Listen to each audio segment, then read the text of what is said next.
आज माछ पत्र पोड़ा बनई भाकुर माछर बनई मु भाकुर माछ पेटी हेले भल हुए। तो सामग्री दरकार से कदली पत्र कला सोरिष धला सोरिष पुस्त कंचा लंका ताकू आग सुखिला ग्राइंडिंग करनवा तापर पानी देकी पेशिबा। पोस्तटा बाटी शिଳରେ तापर माछरे लुण हल्दी गुलेबा पेस्ट से सब जो बाटी से सब गुलेदवा हेतरे कंचा लंका सोरिष तेल सब देकी गुलेबा खाया को बहुत ही टेस्टी लगे। माछ पत्र पोड़ा सब गुलैकी रखीदवा मैरिनेट करने 20 मिनिट खानी मैरिनेट करने रखदवा। तापर कदली पत्र ताकू काटिबा। मो रेसिपी जदि भल लगुच सब्सक्राइब लाइक करंतु कमेंट करंतु। तापर ताकू सेकी नवा पत्रटा सेकीदेले नरम हम ना कंचा पत्र रे फाटीजिव हबनी।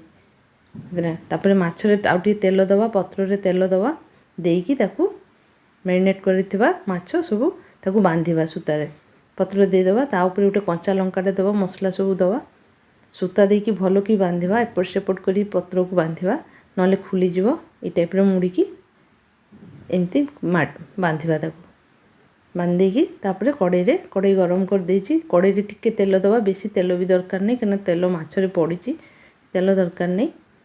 तब मझे मझे 5-10 मिनिट थे उल्टे देवे ताकू उल्टे एपट सेपट कर देखिए दीपट भाजी ने देखिए 15-20 मिनिट रे माछ हो जाइए। देखो केते सुंदर है माछ पत्र पोड़ा।